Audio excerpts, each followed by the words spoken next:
Welcome to episode 6 of the rebirth of Lucha Underground. This is the Lord of the Temple, and tonight we crown the next Lucha Underground champion. We open the show with the brilliant mariachi band Vote Pedro introducing the episode and playing over a fired up live crowd before their stage rose high and up and out of the way.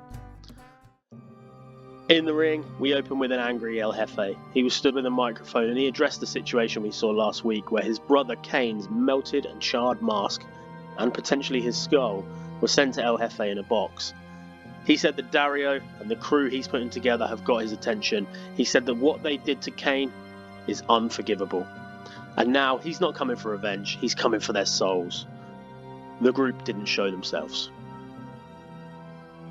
It was an excellent way to kick off the in-ring action here though, with two talented all-rounders who have both been real bright spots over the last 6 weeks of TV. Panther Ali was called a pretend superhero and a pretend wrestler by Dr. Wagner, and he proceeded to prove he could out-wrestle the third-generation luchador here. However, he did not prove he wasn't a superhero, because when the referee almost fell off the apron, Ali was able to grab his hand and pull him back up in a selfless, and some would say heroic, act. This distraction allowed the crafty Dr. Wagner to hit his Wagner driver and pick up a big win.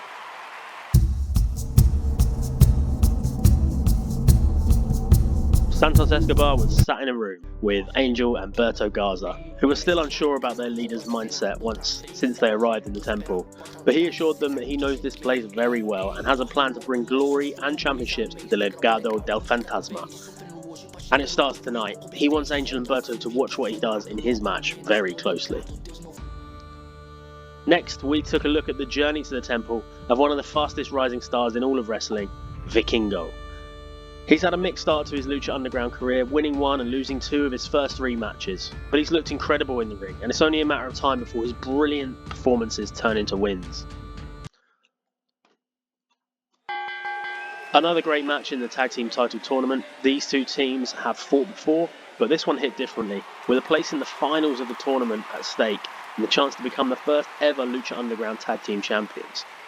Psycho Clown and Pagano had a blatant disregard for the standard rules of wrestling here, but Phoenix and Dragon have that same disregard for the laws of physics, and in particular, gravity. For the finish, Phoenix hit a beautiful suicide plancher on Pagano, while Psycho Clown was pinned following a Shining Wizard from Dragon Lee.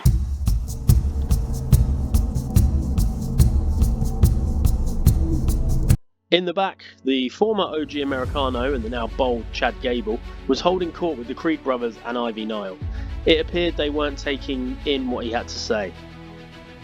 2 random local luchadors arrived in the background as Gable said it's time the group take matters into their own hands, and he ordered them to attack.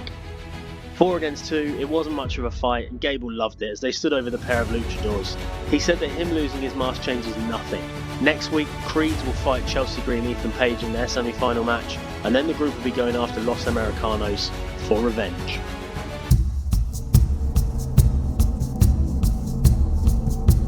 Elsewhere, Kathy Kelly was interviewing recent debutant Prince Apollo of Lagos, and when she asked him what he likes about fighting in Lucha Underground, he said something drew him to the temple and he's yet to discover exactly what.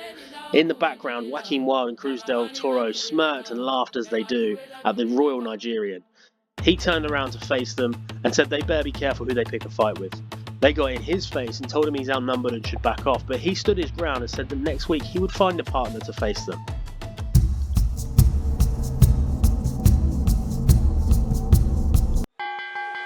Santos Escobar dominated Lola Vice here, while Angel and Berto watched their leader from the stage. It was hard to watch at times, even though Lola had fighting her, the Cartel King just overpowered her and treated her like dirt. He mercifully put her away with his Phantom driver. Angel and Berto were impressed, but a little intimidated by their boss.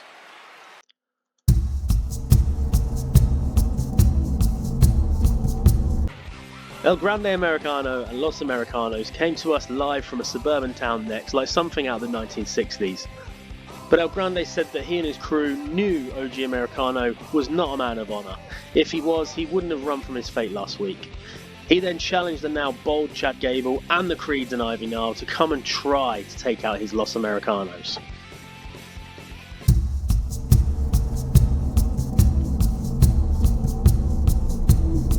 Back at the show, Chelsea Green came bounding up to her best friend Ethan Page with a huge grin on her face.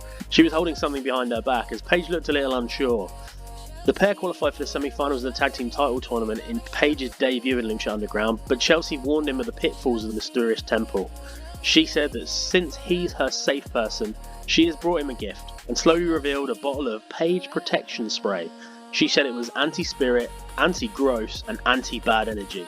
He absolutely loved it.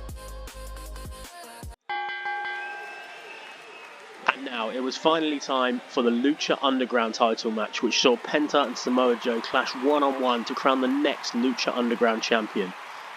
And the first since WWE AAA revived the brand. As expected, this was a hard-hitting match. Both men battered each other with their best and most brutal offense, and it was a serious and vicious encounter. At one point, Joe got busted open on the ring post, with Vic Joseph and JBL stating that the ring post here must be sharper and more dangerous, and Joe won't be used to that. In the end though, try as he might, Penta just couldn't capitalise on the injury and the blood loss, and he succumbed to Joe's power and experience. The muscle buster out of the corner did for Penta, and Joe collapsed into the cover. He held the belt aloft, having been through a war with Penta, and the temple now has a new unstoppable force capable of ultimate destruction. But Joe wasn't done there. He grabbed Penta and locked in a sleeper hold, tightening it and beginning to take Penta's consciousness, before Rey Mysterio slid in behind them and fought the big Samoan off, returning the favour from a few weeks ago. But Joe soon dominated the veteran too, and the Destroyer soon had both luchadors down and in trouble. But then, out came a very unexpected saviour. Dominic Mysterio strolled to the ring, looking cocky as ever and as if this was all his plan. But when he arrived, he stood in the ring and the rabid nearly 300 fans begged for him to help his father. Joe dropped Rey and stood face to face with Dom. Was Dom about to reveal that he had planned the whole thing? Or would he suffer the same fate as his father and Penta before him? The answer was neither. Dom dropped down and slid out of the ring before pulling Rey out under the bottom rope, essentially saving him from further destruction. Joe then kicked Penta out under the ropes too, and held his belt aloft after what was a brilliant night for him. So let me know in the comments, is Samoa Joe the right man to lead this new brand into the rest of 2026 as champion, or is there someone else who would have been better? And join me next time where we're going to see the fallout from this episode in episode number 7, The Age of Destruction Begins. Thanks for watching. Now make sure to like, comment and subscribe for free so you don't miss an episode. It would be great to hear from you.